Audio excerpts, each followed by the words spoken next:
Hello guys, अस्सलाम वालेकुम। Welcome to ATS code world. तो आज के हमारे सी प्लस प्लस के ट्यूटोरियल में हम देखने वाले हैं फ्रेंड फंक्शन और फ्रेंड क्लासेस, राइट।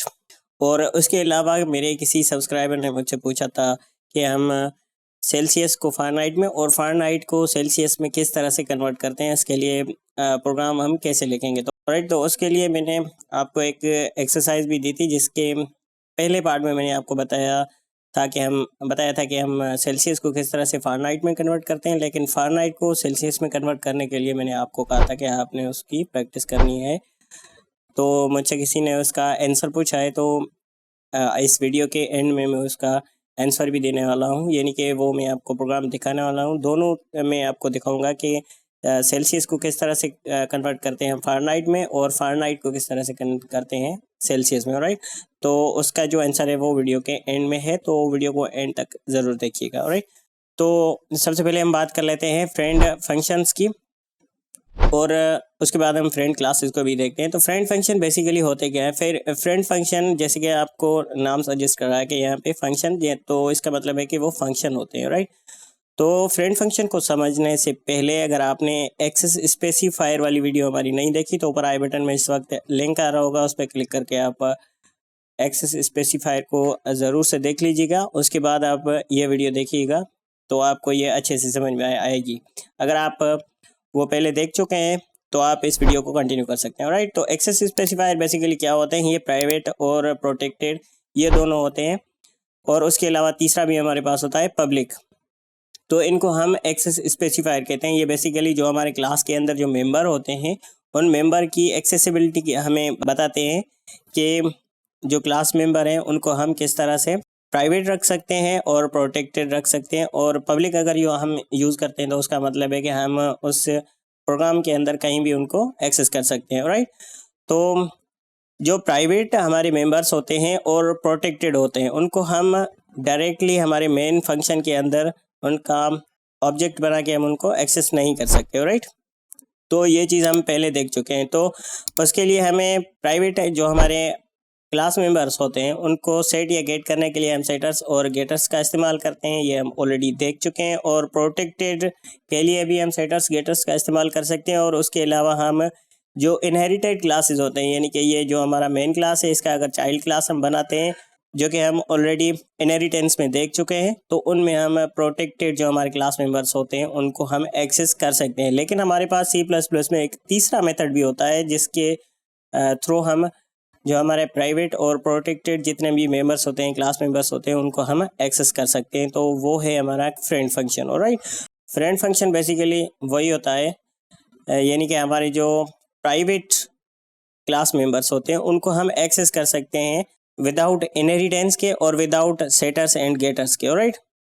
तो उसके लिए हमें जो हमारा क्लास होता है, यहाँ पे आप देख सकते हैं कि हमारे पास जो मेन क्लास है हमारा कंप्यूटर नाम से, राइट। तो उसके अंदर मैंने यहाँ पे एक फ्रेंड फंक्शन बनाया हुआ है। यहाँ पे आप देख सकते हैं कि हमने यहाँ पे सबसे पहले हम फ्रेंड कीवर्ड लिखते हैं, और उसके बाद जो हमारा फंक्शन है उसकी डेटा टाइप लिखते हैं, यानी कि वॉइड फंक्शन है, कोई भी चीज़ रिटर्न नहीं कर रहा। और उसके बाद फंक्शन का नाम यहाँ पे आप देख सकते हैं कि प्रिंट डेटा, राइट।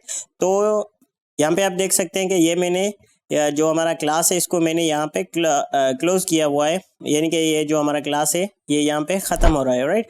और उसके बाद हम जो क्लास का जो फंक्शन बनाते हैं, क्लास का मेथड जो हम बनाते हैं, वो क्लास के अंदर भी बनाते हैं, क्लास के बाहर भी हम बनाते हैं। लेकिन उसके लिए हमें क्लास का नाम लिखना पड़ता है, और हम डबल कोलन देते हैं, जैसे कि हमने पहले हमारी प्रीवियस वीडियो में हमने देखा है। तो उसके लिए हमें यहाँ पे सपोज़ कंप्यूटर हमारे क्लास का नाम है, और हमें ये डबल कॉलन देना पड़ता है। तो इसका मतलब है कि अब ये जो हमारा फंक्शन है ये हमारे क्लास का पार्ट हो चुका है, क्लास का मेथड हो चुका है। लेकिन हमने यहाँ पे ऐसा नहीं किया है। यहाँ पे आप देख सकते हैं कि मैंने यहाँ पे कोई भी क्लास का नाम नहीं लिखा है। और इसी फंक्शन के अंदर अब देखिए, ये जो फंक्शन है इसको आप मेन फंक्शन के अंदर भी बना सकते हैं, बाहर भी बना सकते हैं, लेकिन मैंने सिंप्लिसिटी के लिए इसको बाहर रखा है। तो उसका जो हमारा जो ये फ्रेंड फंक्शन है, इसके अंदर मैंने जो हमारे कंप्यूटर क्लास का ऑब्जेक्ट बनाया है यहाँ पे comp1 के नाम से, राइट। और उसी comp1 को इस्तेमाल करके हम जो हमारे जो क्लास मेंबर हैं, यानी कि प्राइवेट और प्रोटेक्टेड, ये चारों मेंबर हम यहाँ पे एक्सेस कर रहे हैं हमारे ऑब्जेक्ट के थ्रू। राइट। और उसके लिए लाजमी है कि आपने जो भी फ्रेंड फंक्शन बनाना है वो क्लास के अंदर उसका प्रोटोटाइप एटलीस्ट आपको लिखना पड़ेगा। यहाँ पे आप जैसे कि देख सकते हैं कि फ्रेंड वॉइड और उस फंक्शन का नाम, यानी कि जो हमारा फ्रेंड फंक्शन होने वाला है। ऑलराइट। और उसके बाद मैंने इस फंक्शन को यहाँ पे डिफाइन किया, यहाँ पे हमारा फंक्शन क्लोज हो रहा है। और उसके बाद मेन फंक्शन के अंदर मैंने इस फंक्शन को प्रिंट डेटा को सिर्फ कॉल किया, यहाँ पे आप देख सकते हो। राइट। तो ऐसा करने से हमारे जो प्रोटेक्टेड और प्राइवेट मेंबर होते हैं, क्लास मेंबर होते हैं, उनको हम इजीली एक्सेस कर सकते हैं विदाउट इनहेरिटेंस के और विदाउट सेटर्स एंड गेटर्स के। राइट। तो इसको मैं कंपाइल करता हूँ और कंपाइल करने के बाद आपको रन करा के चेक कराता हूँ इसकी आउटपुट। और उसके बाद हम इसको कमेंट आउट करके भी मैं आपको चेक कराता हूँ कि इसको अगर हम इसकी जो प्रोटोटाइप है वो यहाँ पे नहीं लिखेंगे तो क्या होगा। ऑलराइट। तो ये कंपाइल हो चुका है, इसको मैं रन करता हूँ। तो यहाँ पे आप देख सकते हैं कि हमारे जो क्लास के एट्रीब्यूट्स हैं, क्लास के मेंबर हैं, वो हमें यहाँ पे दिखाई दे रहे हैं। राइट। तो यहाँ पे आप देख सकते हैं कि इनकी जो वैल्यूज़ है, यानी कि ब्लू 4, यानी कि रैम है वो हमारी 4 है, रोम 128 है, और ब्रांड है जो कंप्यूटर का वो HP है। तो ये जितनी भी चीज़ें यहाँ पे आप देख सकते हैं कि इनकी वैल्यूज़ मैंने यहाँ पे या तो प्राइवेट रखी हैं या प्रोटेक्टेड रखी हैं। राइट। लेकिन हम उनको क्लास के बाहर एक हमारे फंक्शन में उनको मैं इजीली एक्सेस कर पा रहा हूँ, उनकी वैल्यूज़ को गेट कर रहा हूँ। राइट।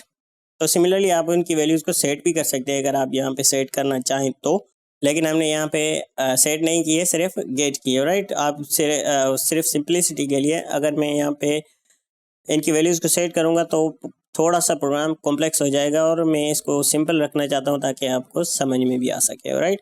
तो हमने जो इनकी वैल्यूज़ हैं उनको हमने एक्सेस किया है हमारे क्लास से डायरेक्टली, और उनको मैंने प्रिंट किया है हमारे प्रिंट डेटा फंक्शन के अंदर जो हमारा फ्रेंड फंक्शन है। और जो वो हमारा प्रिंट डेटा फ्रेंड फंक्शन है उसको हमने कॉल किया है हमारे मेन फंक्शन के अंदर। ऑलराइट। अब सपोज़ यहाँ पे मैं ये जो हमारी प्रोटोटाइप है इसको मैं कमेंट आउट करता हूँ। अब इसको मैं कंपाइल करने की कोशिश करूँगा तो हमें यहाँ पे एरर मिलेगा। यहाँ पे जैसे कि आप देख सकते हैं कि स्ट्रिंग कंप्यूटर और उसके अंदर जो कलर एट्रीब्यूट है वो हमारा प्राइवेट है, हम उसको एक्सेस नहीं कर सकते। राइट। तो ये हमें यहाँ पे एरर मिल गई है। राइट। तो इसका मतलब है कि अगर हम फ्रेंड फंक्शन यूज़ नहीं करना चाहते तो हमें इनहेरिटेंस का इस्तेमाल करना पड़ेगा इन जो प्रोटेक्टेड डेटा है इसको एक्सेस करने के लिए, या तो हमें उनको सेटर्स और गेटर्स का इस्तेमाल करना पड़ेगा। और तीसरा हमारा मेथड होता है फ्रेंड फंक्शन। राइट। तो ये होता है फ्रेंड फंक्शन। आई होप कि आपको समझ में आ गया होगा। और अब हम बात कर लेते हैं फ्रेंड क्लास की। तो फ्रेंड क्लास क्या होता है, तो यहाँ पे आप देख सकते हैं कि सेम वही मैंने यहाँ पे क्लास यूज़ किया हुआ है कंप्यूटर नाम का, और उसके अंदर भी मैंने एक पब्लिक एट्रीब्यूट रखा हुआ है और एक प्राइवेट हमारा क्लास मेंबर है। राइट। तो जो ब्रांड है वो प्राइवेट है और जो कलर है उसको मैंने प्रोटेक्टेड रखा है। राइट। और उसके बाद यहाँ पे आप देख सकते हैं कि मैंने जो फ्रेंड हमारा है यहाँ पे हमने फंक्शन लिखा था। राइट। लेकिन यहाँ पे मैंने फ्रेंड एक क्लास को बना लिया है, तो फ्रेंड कीवर्ड हमें लिखना पड़ेगा, उसके बाद हमें क्लास कीवर्ड भी लिखना पड़ेगा, और आगे हम जो भी फ्रेंड क्लास बनाना चाह रहे हैं हमारे मेन क्लास का, हमारे यानी कि बेस क्लास का, तो ये कंप्यूटर जो है हमारा बेस क्लास है। राइट। तो इसका हमें जो फ्रेंड क्लास बनाना है उसको हम नीचे यहाँ पे डिफाइन ज़रूर हमें करना पड़ेगा। और उसके बाद हम जो नया क्लास हमारा बनाते हैं उसके अंदर जो हमारा मेन क्लास है, बेस क्लास है, उसका ऑब्जेक्ट हमें यहाँ पे बनाना पड़ेगा ताकि हम उनके जो एट्रीब्यूट्स हैं उनको हम एक्सेस कर सकें। राइट। और उसके बाद यहाँ पे आप देख सकते हैं कि ये शो फंक्शन है, ये बेसिकली हमारे लैपटॉप फंक्शन का जो लैपटॉप क्लास का फंक्शन है। राइट। और जो हम यहाँ पे डेटा को एक्सेस कर रहे हैं वो हमारे कंप्यूटर क्लास की है, लेकिन ये दोनों क्लास एक दूसरे से कनेक्टेड नहीं है, यानी कि हमने इनको इनहेरिट नहीं किया हुआ है। उसके बावजूद भी हम जो हमारा बेस क्लास है उसकी जो डेटा है उसको हम एक्सेस कर रहे हैं हमारे दूसरे क्लास के अंदर। यहाँ पे आप जैसे कि देख सकते हैं। राइट। तो यहाँ पे मैंने दूसरा ये क्लास लैपटॉप बनाया, और मेन फंक्शन के अंदर मैंने जो ये यहाँ पे हमने जो ऑब्जेक्ट बनाया है वो हमारे लैपटॉप क्लास का है यहाँ पे। राइट। तो ये ऑब्जेक्ट, इस ऑब्जेक्ट से हम जो हमारा शो फंक्शन है इसको हम कॉल कर रहे हैं, और शो फंक्शन के अंदर हम comp1 यानी कि हमारा कंप्यूटर क्लास का ऑब्जेक्ट इस्तेमाल करके जो कंप्यूटर के एट्रीब्यूट्स हैं या क्लास मेंबर्स हैं हम उनको एक्सेस कर रहे हैं, राइट। तो फाइनली हमें जो आउटपुट मिल रही है वो हमें मिलेगी शो फंक्शन की, और वो मिलेगी हमें लैपटॉप वन लैप वन से नाम से जो हमने ऑब्जेक्ट बनाया है उसके थ्रू, राइट। तो अब इसको हम कंपाइल करते हैं, और कंपाइल करने के बाद मैं इसको रन करता हूँ, राइट। तो यहाँ पे आप देख सकते हैं कि हमें जो यहाँ पे आउटपुट मिल रही है computer brand Dell and computer colour red. तो ये बेसिकली होता है हमारे फ्रेंड क्लास का कॉन्सेप्ट। तो आई होप कि आपको फ्रेंड फंक्शन और फ्रेंड क्लासेस दोनों समझ में आए होंगे।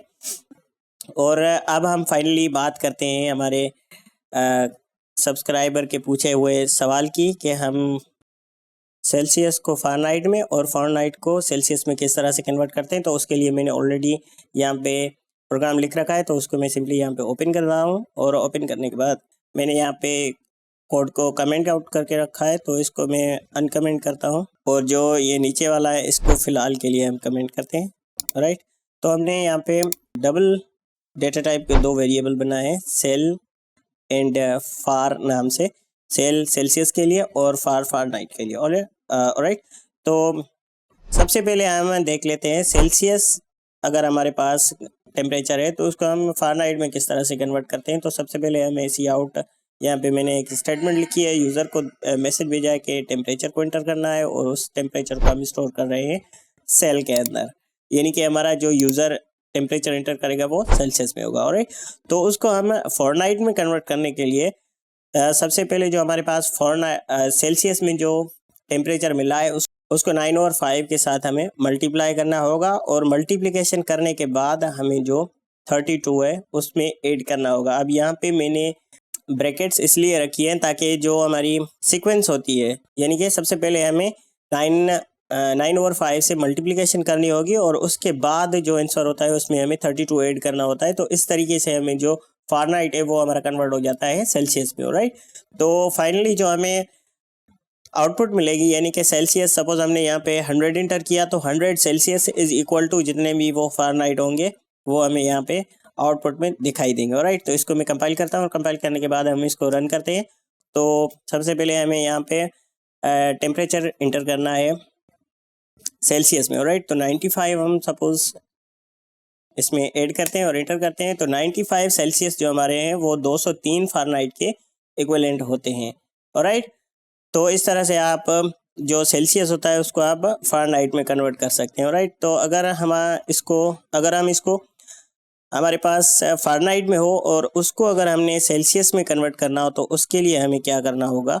तो उसके लिए मैं इसको जो हमारा दूसरा कोड है इसको अनकमेंट करता हूँ, और सबसे पहले यूज़र को वही सेम टेम्परेचर वो इंटर करेगा, लेकिन वो इस बार फ़ारेनहाइट में करेगा, और जो हम स्टोर करेंगे वो भी फ़ारेनहाइट वाले टेम्परेचर को स्टोर करेंगे हमारे फार वेरिएबल में, राइट। और सेल्सियस में अब फ़ारेनहाइट को कन्वर्ट करने के लिए सबसे पहले हमें जो फ़ारेनहाइट में टेम्परेचर यूज़र के थ्रू मिलेगा उससे हम 32 माइनस करेंगे, राइट। तो हमें यहाँ पे सबसे पहले सब्ट्रैक्शन करनी होगी, इसलिए मैंने इसको यहाँ पे ब्रैकेट में रखा है, और इससे यहाँ पे हमें सबसे पहले उसकी मल्टीप्लिकेशन करनी होती है, राइट।